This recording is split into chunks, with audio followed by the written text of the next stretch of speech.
Здравейте! Днес се намираме в Младост.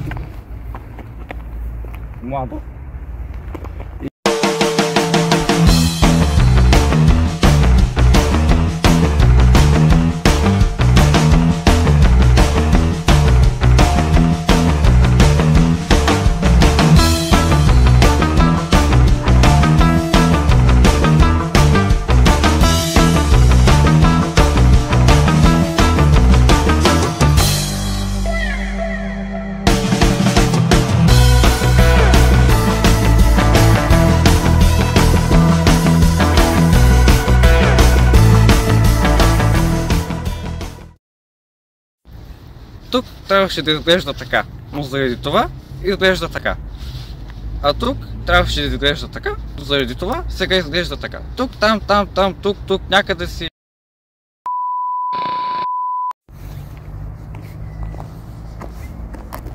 Днес ще ви обясним какво реално се е случило тук и защо горе-долу нищо.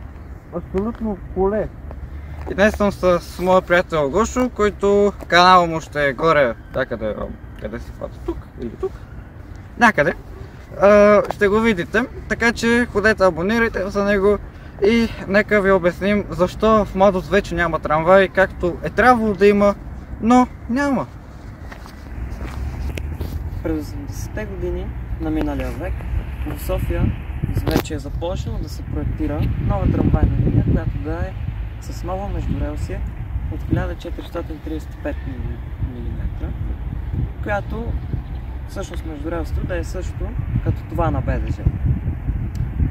Първоначално плановете са били тя да свързва производствена зона Искър с квартал Дружба, квартал Младост с разклонение ето там към Младост 4,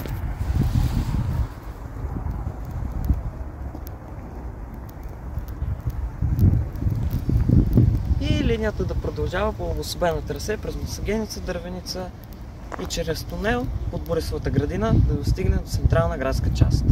Спираме на булеварда Андрей Ляпчев. Да, Ляпчев, удивителни имена, да. Тук булеварда е удивително направен и се надяваме скоро да бъде довършен, което след малко ще ви обясним. Реално изглежда така, защото не е трябвало да бъде така направен. Не е трябвало изобщо да съществува този булевард. Тук е имало трамвайна линия. Една трамвайна линия, която може да свързва Младост с другите квартали, но тук не е, няма я в момента.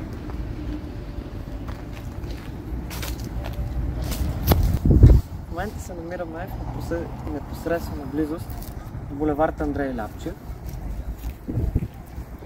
където преди около 10 години, повече всъщност, на моето място е стояла въпросната стрелка на новата трамвайна линия, която от едната си страна ще продължи към централна градска част, а от другата си страна ще продължи посока Младост 4. Линиите биват премахнати в края на 2008 година поради строителството на станция Младост 3.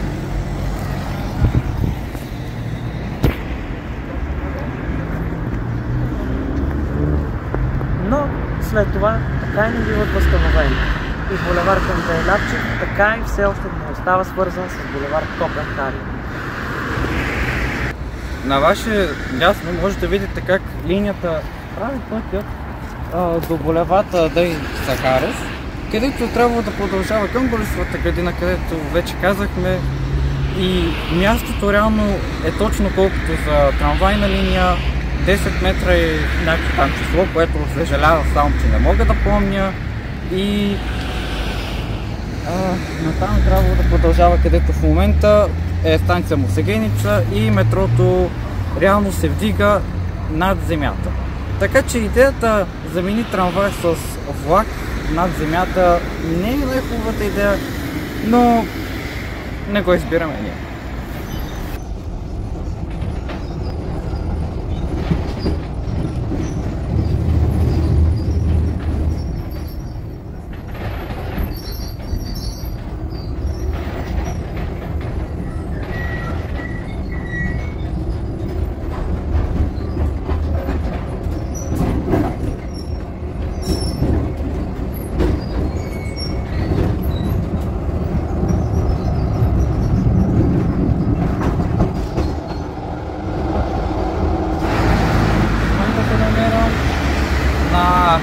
чакайте, че не ме чувате. Тук е Гати булеварда.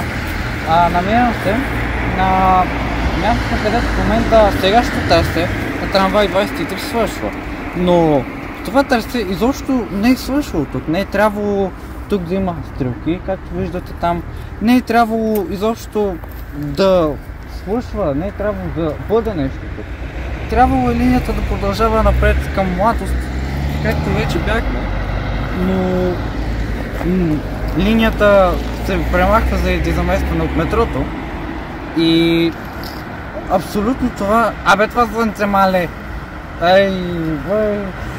Това слънце ми пречи на мисленето.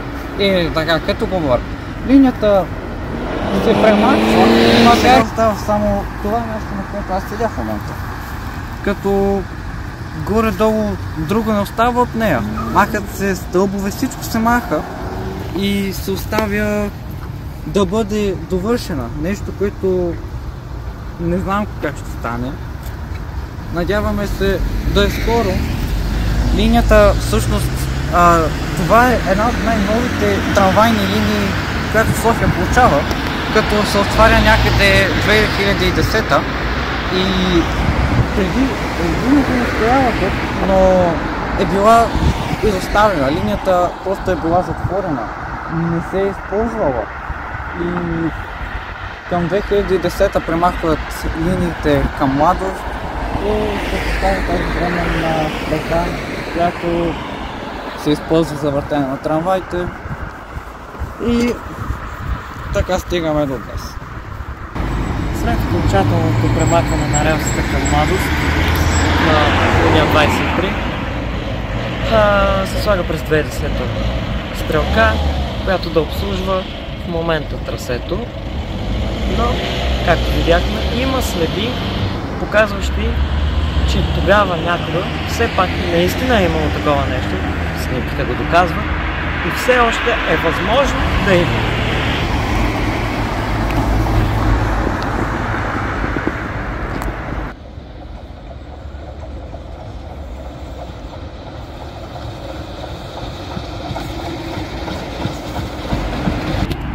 И в момента се намираме на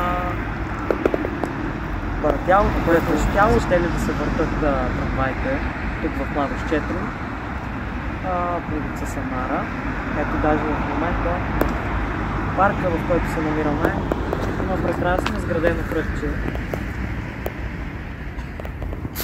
Прекрасно изградено кръгче, както с което може да се представи поне малко самото Баратяло. Оттам да са идвали трамваите, но поради строежа на метрото така не се е състояло.